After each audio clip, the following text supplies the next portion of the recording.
The purple lights of the lower market district reflected off puddles of something Liam hoped was just water. He walked between stalls where aliens sold things he couldn't name in languages he didn't understand. Most people ignored the small human boy weaving through the crowd. That was fine with him.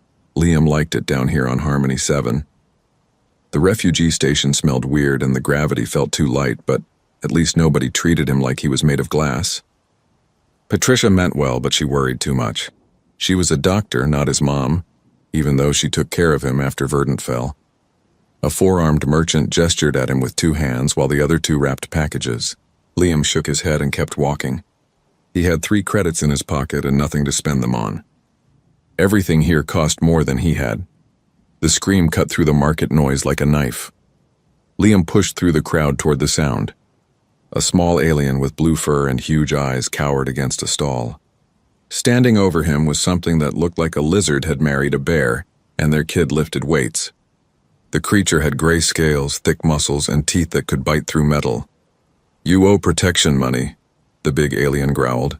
His voice sounded like rocks grinding together. "You pay or your stall goes away." "Please, I paid last week," the small merchant squeaked. "I have nothing left." The big alien grabbed the merchant's stall and flipped it. Containers crashed to the ground. Colorful powders and liquids mixed on the floor. The merchant made a sound like crying, but higher pitched. Liam's feet moved before his brain caught up. "Hey, leave him alone." The big alien turned slowly. His eyes were yellow with black slits. He looked at Liam the way someone might look at a bug they were deciding whether to squash. "What did you say, tiny meat?" The crowd had gone quiet. Aliens stopped shopping and turned to watch. Some backed away. Nobody stepped forward to help. Liam's heart hammered against his ribs, but he stood his ground. "Patricia always said running from bullies just made them chase you." "I said leave him alone." "He already paid you." The big alien laughed. It sounded like metal scraping concrete. "You're a human. You people are barely space-worthy. Go back to your section before I forget station rules about hurting primitives." "Station rules say you can't steal either." Liam shot back.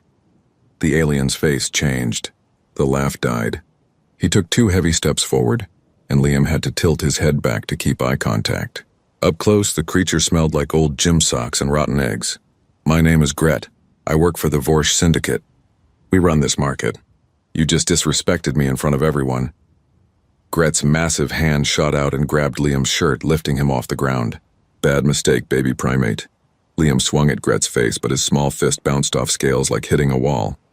Gret laughed again and threw him. Liam hit the wall hard enough to make stars explode in his vision. He tasted blood in his mouth. The world spun. Liam heard Gret's heavy footsteps walking away. He heard the small merchant whimpering. Nobody in the crowd said anything. Liam pushed himself up. His lip was bleeding and his back hurt where he hit the wall. His legs shook, but they held him. He stumbled over to the small merchant who was trying to gather his scattered goods. "You okay?" Liam asked. The merchant stared at him with those huge eyes. "You're hurt because of me." "I'm sorry. You should go. The Vorsh will remember this. They already hurt you. Someone should help." Liam knelt down and started picking up containers. His hands trembled, but he kept working. The merchant's name was Pip-Pip. He sold spices from his home world, wherever that was. Together, they cleaned up the mess while the crowd slowly returned to normal. Some aliens glanced at them, but nobody offered to help. After everything was back on the stall, Pip-Pip touched Liam's arm gently with a small paw. "Thank you, young human. You have a brave heart. But please be careful. The Vorsh don't forget insults." Liam nodded and headed back toward the human sector. His mouth still hurt, and he knew Patricia would be angry he got in a fight. But watching that bully hurt someone smaller had made something hot and tight in his chest. His dad used to say good people stand up for others even when it's hard. He missed his dad. Behind him, in the darker corners of the market, Gret was talking to other Vorsh. They spoke in their harsh language, but their eyes followed the human boy walking away. One of them made a call on a communication device. In an office 3 levels up, a Vorsh captain named Hertzon received the message. A human child had challenged his enforcer publicly. In Vorsh culture, respect was everything. Power was everything. Letting a child disrespect them would make them look weak. Hertzon smiled, showing all his teeth. "Find out everything about this human boy. Where he lives, where he goes, who takes care of him." We'll teach the refugees what happens when they forget their place. The Vorsh were predators. They had ruled this market through fear for 2 years. They understood strength and violence. What they didn't understand was that they had just made a terrible mistake. They had threatened a human child, and somewhere in the medical wing, still wearing bloody surgical gloves from an emergency procedure, Patricia received a message that Liam had been in the market again. She sighed, pulled off the gloves, and made a mental note to talk to him about staying safe. She had no idea that within 24 hours, nothing would matter except keeping that boy alive. Security Chief Raal drummed 3 of his 4 fingers on his desk while reviewing surveillance footage. His species, the Quintari, prided themselves on maintaining order through law, not violence. That made dealing with the Vorsh complicated. He rewound the footage again. The human child standing up to Gret, the throw, the blood. Then the boy helping the merchant anyway. Raal had seen many species in his 30 years of security work. Humans were new to the station, only here for 8 months. Most kept to themselves, worked hard, caused no trouble. This changed things. His second officer, a slim female Quintari named Tess, entered carrying a datapad. The Vorsh syndicate just filed a formal complaint. They claimed the human child threatened their operations and demand compensation. Raal's antenna flattened against his skull. They attacked a child and want compensation? Station law is complicated. The Vorsh pay their docking fees. They haven't been caught breaking rules we can prove. The merchant won't testify because he's afraid. Tess hesitated. There's more. My sources say Herzon is planning something. The Vorsh feel disrespected. By an 8-year-old. In their culture, the age doesn't matter. Someone challenged them publicly. They need to respond or look weak. Raal stood and grabbed his security jacket. Get me Dr. Okonkwo's location, now. Patricia was in surgery when security found her. A transport accident had brought in 12 casualties, and she was elbow deep in the second one. Her assistant, a young human named David, took the message. Chief Raal says it's urgent. About Liam. Patricia's hands never stopped moving. Tell him I'll call when I'm done here. He said it can't wait. The Vorsh are planning to grab the kid. Patricia's hands froze for just a second. The patient's vitals stayed stable on the monitor. She forced herself to focus. How long until this patient is stable? 20 minutes if everything goes perfect. Make it 15. Get Rodriguez to take over, and send someone to our quarters to lock Liam inside. David ran. Patricia worked faster than she ever had. Her mind split between the surgery and her fear. Liam was smart, but he didn't understand how dangerous the station could be. He thought helping others was always right. She loved that about him, and it terrified her. The patient stabilized. Rodriguez scrubbed in and took over. Patricia didn't even change out of her bloody scrubs. She ran through corridors until she reached their small quarters in the human sector. The door was open. Liam was gone. The note on the table was in his messy handwriting. Went to observation deck to think. Back soon, Patricia's blood turned to ice. The observation deck was on the outer rim, far from the human sector. Far from security patrols, far from help. She grabbed her communicator. Raal, he's at the observation deck. I'm sending units now. I'm closer. Patricia was already running. The observation deck stretched along the station's outer hull with massive windows, showing the stars and passing ships. Normally it was crowded with tourists and workers on break. Today it was empty except for 6 Vorsh and 1 small human boy. Liam had realized his mistake the moment he arrived. The deck should have been full of people. The emptiness was wrong. He turned to leave, but Gret blocked the only exit, arms crossed and smiling. Hello again, baby primate. Remember me? 5 more Vorsh emerged from behind support pillars. They moved slowly, spreading out. Liam's mouth went dry. He backed toward the window, looking for any other exit. There wasn't one. We just want to talk, Gret said, though his tone promised otherwise. You made us look bad. Now we fix our reputation. Liam tried to remember everything Patricia taught him about dangerous situations. Stay calm, look for exits. Don't fight unless you have to. His back hit the cold window. No more room to retreat. A door opened and the biggest Vorsh Liam had seen yet walked in. This one wore expensive clothes and had scars across his scales like trophies. He carried a small recording device. I am Captain Herzon. You interrupted our business, human. That cannot stand. He activated the recorder. This broadcast will show everyone what happens when you disrespect the Vorsh. Liam's voice shook, but he got the words out. You're just bullies. Hurting people who can't fight back doesn't make you strong. Herzon backhanded him casually. Liam's head snapped sideways and he tasted blood again. The world blurred. Lesson 1, Herzon said to the camera. Respect your betters. Then every alarm on the station started screaming, not security alarms. Medical emergency alerts, coming from the human sector. The specific code that meant a child was in danger. Herzon paused, confused. His communicator buzzed with messages. He listened, then laughed. Apparently your doctor is coming for you. With some friends. How sweet. Gret, secure that door. We'll wait for them and make this even better. But Gret was staring out the window. Boss, you need to see this. Through the observation window, they could see the corridor outside. Humans were gathering. Not running, not shouting. Just walking with purpose. Workers in jumpsuits. Medical staff in scrubs. Maintenance crews with tool belts. Engineers carrying equipment. More kept coming. Patricia stood at the front, still in her bloody surgical clothing. She looked through the window directly at Liam. Her face was calm, but her eyes were not. She mouthed something. Liam read her lips. Hold on.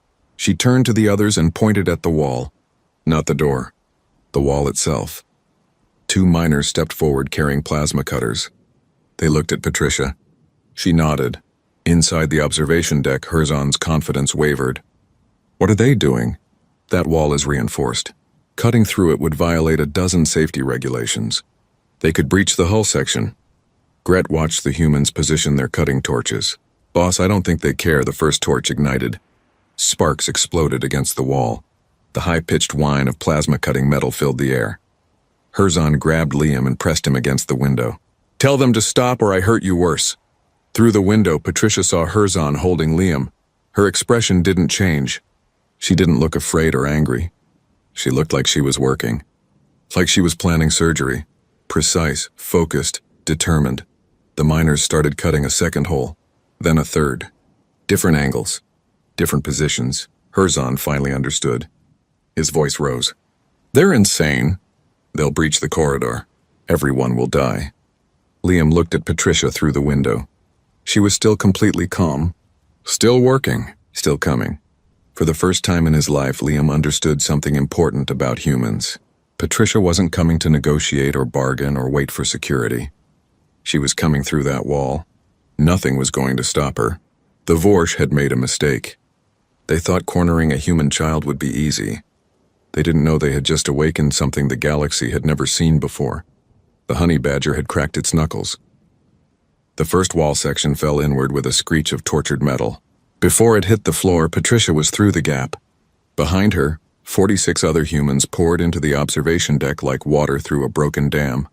The Vorsh fired their weapons. Energy bolts struck 2 humans in the chest. They went down hard. The humans behind them stepped over their fallen and kept coming. No hesitation. No stopping. Herzon still had Liam pressed against the window. Stay back or the child dies. Patricia didn't slow down. She held something small and silver in her right hand. A surgical laser scalpel. The precision tool she used to save lives was now pointed at Herzon's throat. Let him go. Her voice was steady. Too steady. Like she was asking someone to pass the salt. Herzon tightened his grip on Liam. I will break his neck. No, Patricia said. You won't. She moved faster than Herzon expected. The scalpel flashed. Not toward him. Toward his elbow joint where 3 nerve clusters met. Patricia knew Vorsh anatomy. She had treated 4 Vorsh patients last month. She knew exactly where to cut. Herzon's arm spasmed. His grip released. Liam dropped. Patricia caught the boy with her left arm and pushed him backward in one smooth motion. David was there, grabbing Liam and pulling him toward the breach, passing him between humans like a relay race. Getting him to safety, Patricia turned back to Herzon. The scalpel was still in her hand. Around the room, the fight had erupted into chaos. But it wasn't normal chaos. The humans moved with disturbing coordination. A cook threw something from a thermos, not at Vorsh faces, at their weapon hands. Hot liquid splashed across scales. Weapons clattered to the floor. An engineer swung a heavy wrench at knee joints. Another used an electrical tool to create blinding flashes. Miners who spent years breaking rocks in zero gravity brought that same brutal strength against Vorsh who had thought humans were weak. Gret grabbed a small human woman by the throat. She was barely 5 feet tall and looked like she worked in administration. He lifted her off the ground, roaring in triumph. The woman didn't struggle. She pulled something from her pocket, a pneumatic injector used for emergency medical supplies. She jammed it against Gret's wrist and triggered it. Whatever she had loaded hit his bloodstream in seconds. His eyes rolled back and his knees buckled. The woman landed on her feet as Gret collapsed. She stepped over him and kept moving toward the next Vorsh. Herzon swung at Patricia with his good arm. She ducked under it with the fluid movement of someone who had dodged things before. The scalpel flickered again. Another nerve cluster. Herzon's leg gave out and he crashed to one knee. "I could kill you," Patricia said quietly. "I know exactly where to cut. But I'm a doctor. I don't kill people." She drove her knee into his face instead. Herzon toppled backward. The fight lasted 90 seconds. When it ended, all 6 Vorsh were on the floor. Unconscious or immobilized. Not dead, not bleeding out. The humans had been precise even in violence. Patricia stood in the center of the room, breathing hard. Her scrubs were torn. Blood from the surgery she had left still stained the fabric. The scalpel was clean in her hand. Station security burst through the door. Rahl at the front, weapon drawn, ready to stop a massacre. He froze at what he saw. The Vorsh were down. The humans were calmly setting down their tools. 2 humans were checking on their wounded. Nobody was fighting anymore. "Dr. Okonkwo," Rahl said carefully. "You need to come with me." Patricia nodded. She handed the scalpel to David. "Take care of the wounded. Both sides. Patricia, they hurt our people. And they're hurt now. We're not monsters. We're medical staff. Treat them." She walked toward Rahl with her hands raised. Other humans did the same, submitting to arrest without resistance. The fight was over. They had accomplished what they came for. Through the breach, Liam watched Patricia being led away. He wanted to run to her, but David held him back. "She'll be okay, kid. She just needs you to be safe." That's all she needed. Across the station, every species with access to security feeds had watched the incident. The broadcast Herzon had started was still running when the humans breached the wall. Everything was recorded. Everything was seen. In the Quintari diplomatic quarters, Ambassador Prella rewound the footage for the 5th time. She paused on the moment Patricia cut through the wall. Fast-forwarded to the fight. Watch the coordination.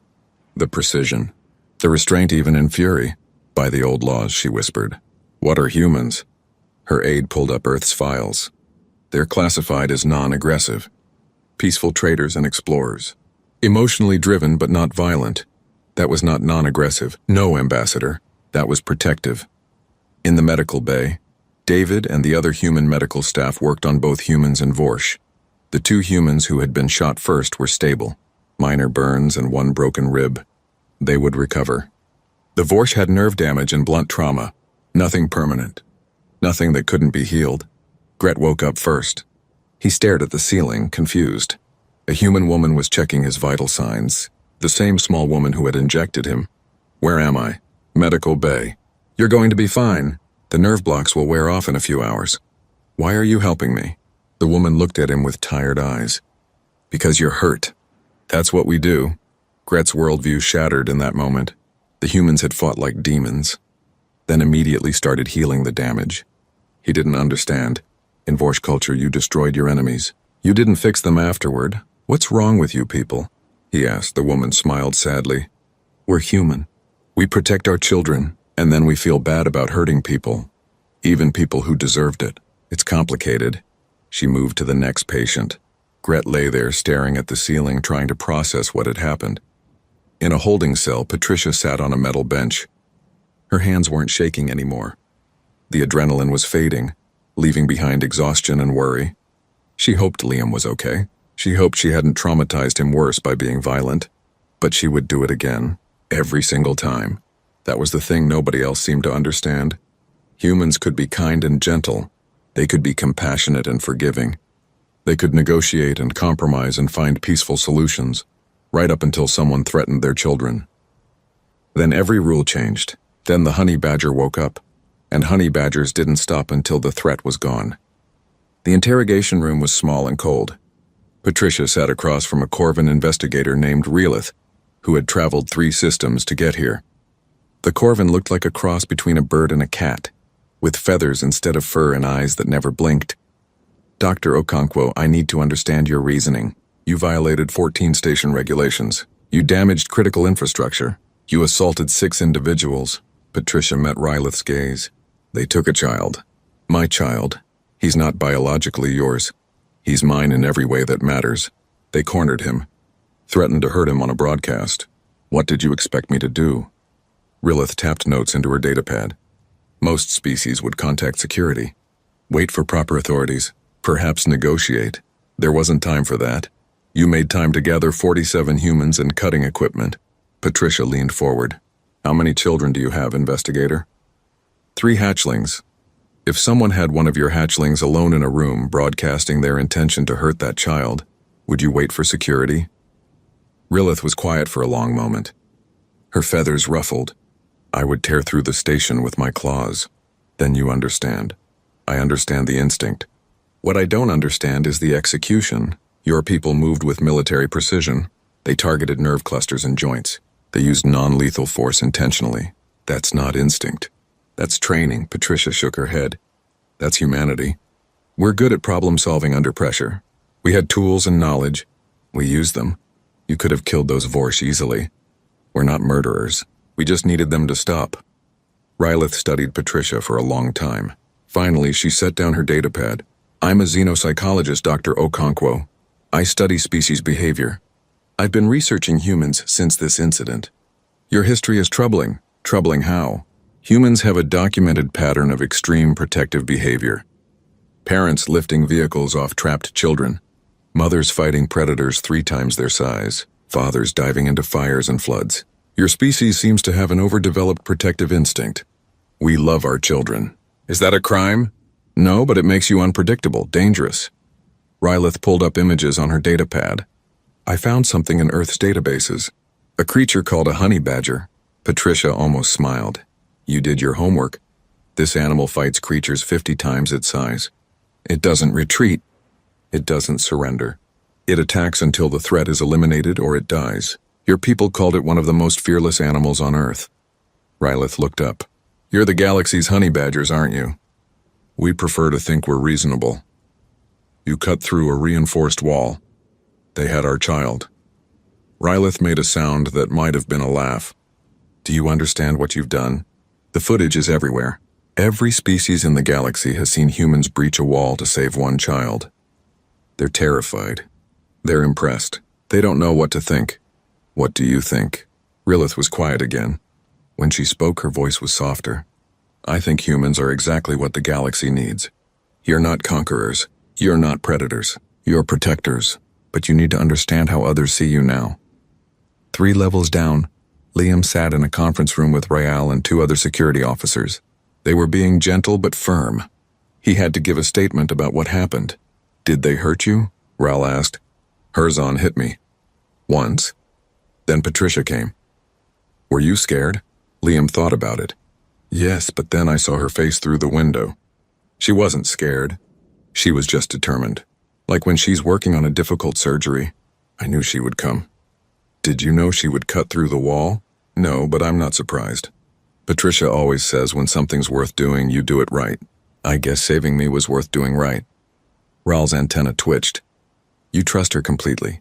She's my family. That's what family does. Later, Raul reviewed the full footage again with his security team. They watched the fight in slow motion, analyzing, studying. They weren't trying to kill, Tess observed.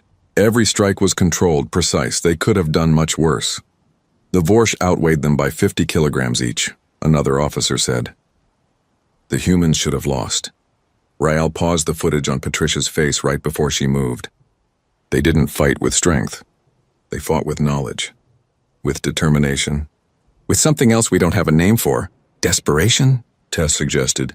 No, purpose. They knew exactly what they were doing and why. That makes them more dangerous than any warrior species. The station council met in emergency session. Representatives from 12 species debated for 6 hours. What charges should be filed? What precedent did this set? How should they handle humans going forward? Ambassador Prella stood to speak. The humans violated our laws. That cannot be ignored. But the Vorsh kidnapped a child with intent to harm. That also cannot be ignored. I propose a balanced response. The Vorsh Syndicate is banned from this station permanently. Their leadership faces charges in multiple systems. The humans are fined for property damage and confined for 1 week. A harsh warning, but not cruel punishment. A Karathi warrior delegate objected. They showed strength. In my culture, that deserves respect, not punishment. They also showed restraint, a Pelian merchant added. They could have killed, but chose not to. That deserves consideration. The vote was close, but the proposal passed.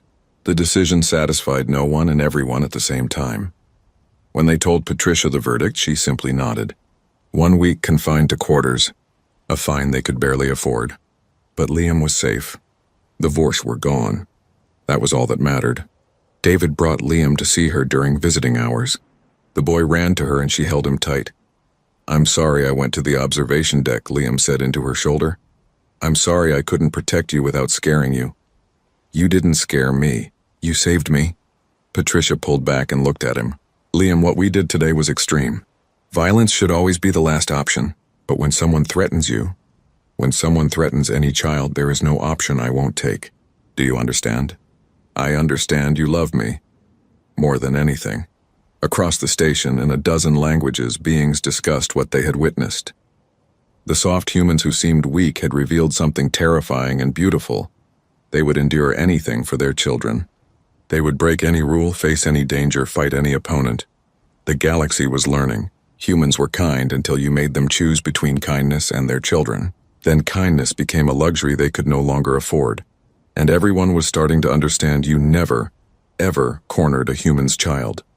News of Harmony 7 spread through the galaxy like fire through dry grass. On the military world of Karatha Prime, General Thros watched the footage for the 10th time. His species were warriors born and bred. They respected strength above all else. "Pause there," he told his aide. The image froze on Patricia holding the scalpel. She's not even a soldier. She's a healer. And she fought like that. Their military must be terrifying if their doctors fight this way. Thros shook his head slowly. "I don't think it's about training. I think it's about motivation. They weren't fighting for honor or territory. They were fighting for a child. Does that matter? It matters more than anything. Warriors fighting for honor can be reasoned with. Soldiers fighting for land can be negotiated with. Parents fighting for their children." Thros paused. "They cannot be stopped. Only killed. And based on this footage, killing them would be expensive." 3 systems away, the Pelian Trade Council held an emergency meeting. Merchants who had dismissed humans as naive newcomers were reassessing their position. If humans fight like this over one child, what does it mean for business contracts? Council member Drex asked. If they're this loyal to their young, how loyal are they to their partners? Or how dangerous if we betray them? Another council member added. The Vorsh thought humans were weak. Look what happened. The council voted to offer better trade terms to human merchants, not out of fear exactly, out of recognition that they had misjudged an entire species.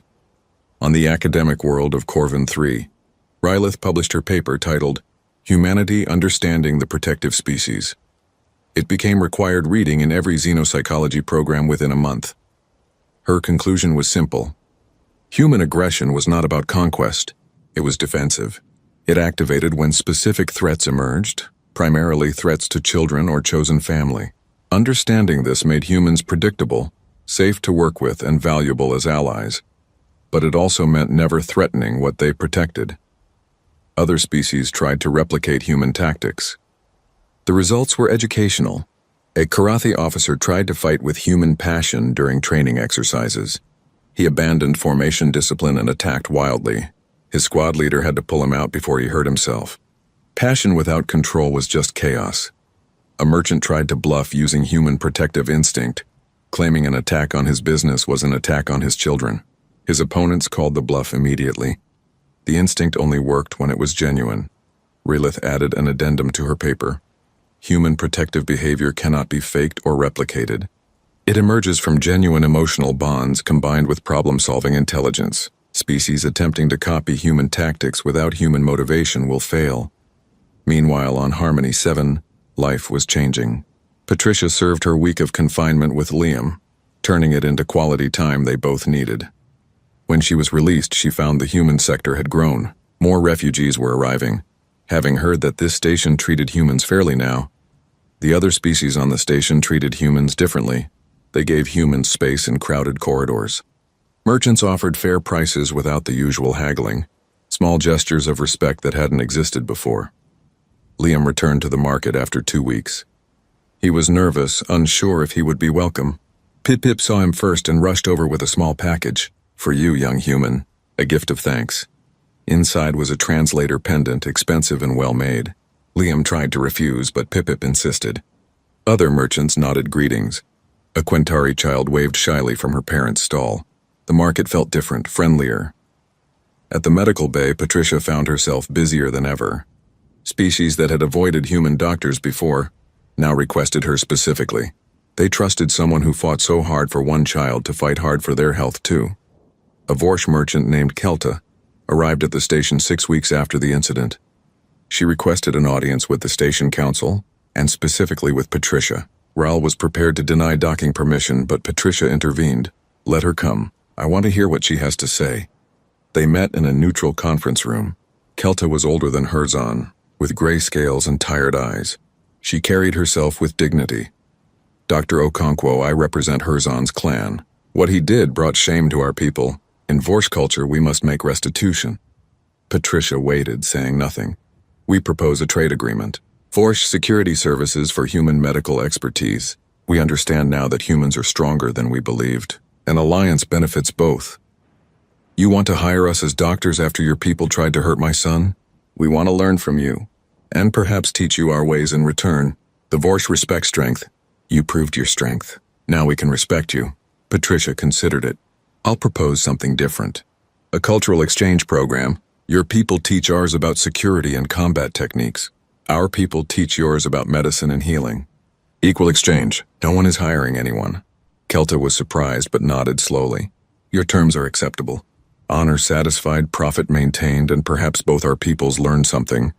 They shook hands, human style. Kelta's grip was careful, conscious of her claws. The gesture marked the beginning of something new. That night, Patricia sat with Liam in their quarters, looking out at the stars through their small window.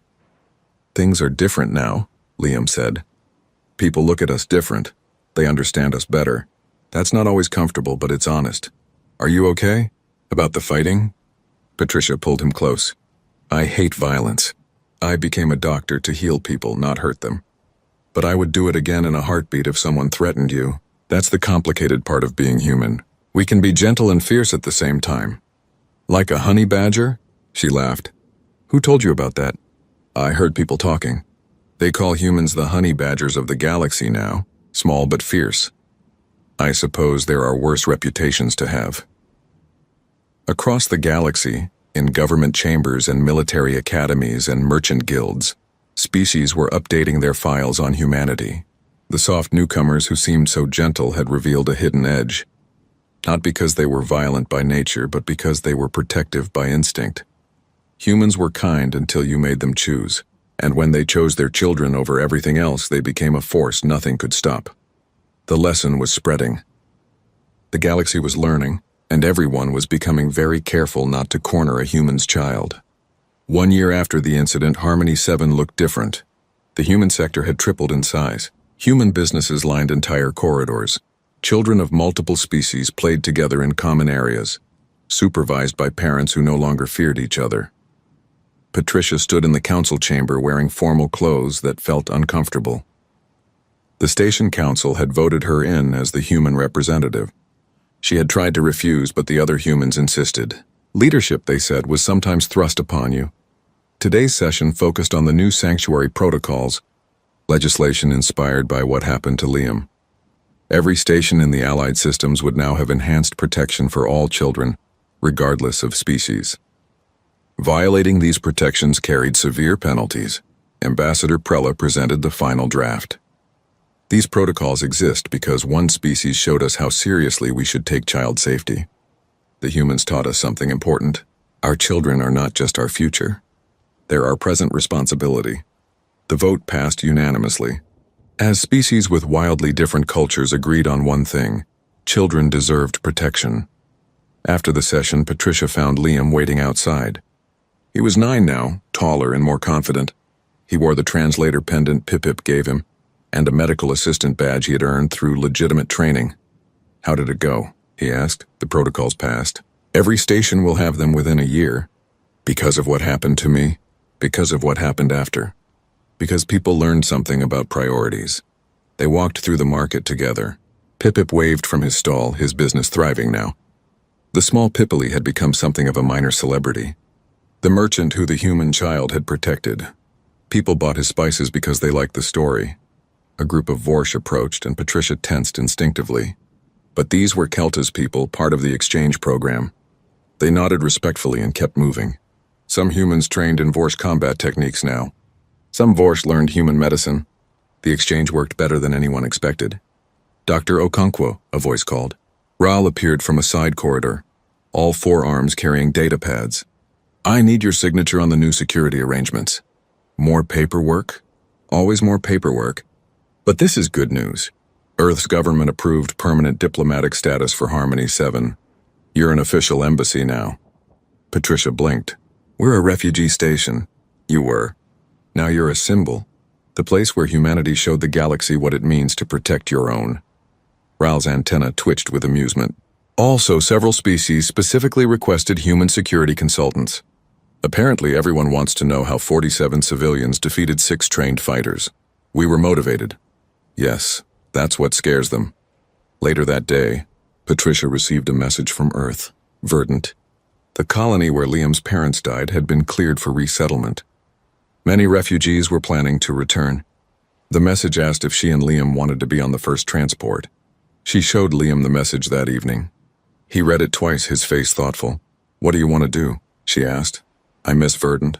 I miss the trees and the real sky. But Harmony 7 is home now too. I have friends here. We could visit both. Go back to Verdant, but come here regularly.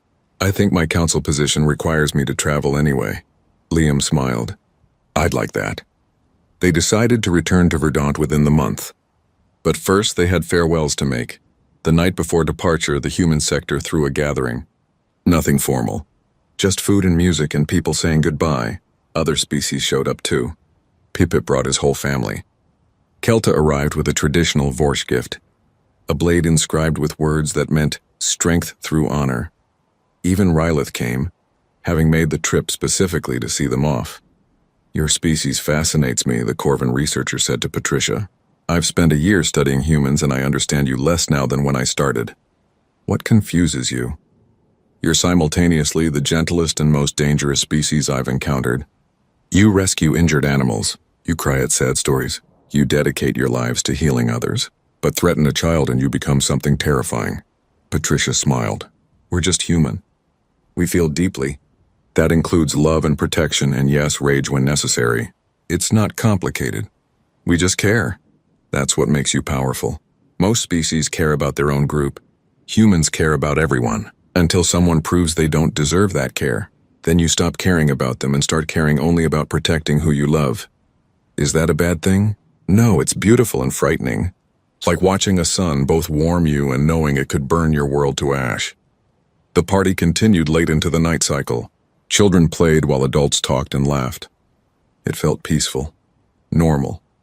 Like the violence of a year ago was a bad dream, but everyone there knew the truth. The capacity for protection still existed. The honey badger was just sleeping, and everyone was careful not to wake it. On their last morning, Patricia and Liam walked through the market one final time.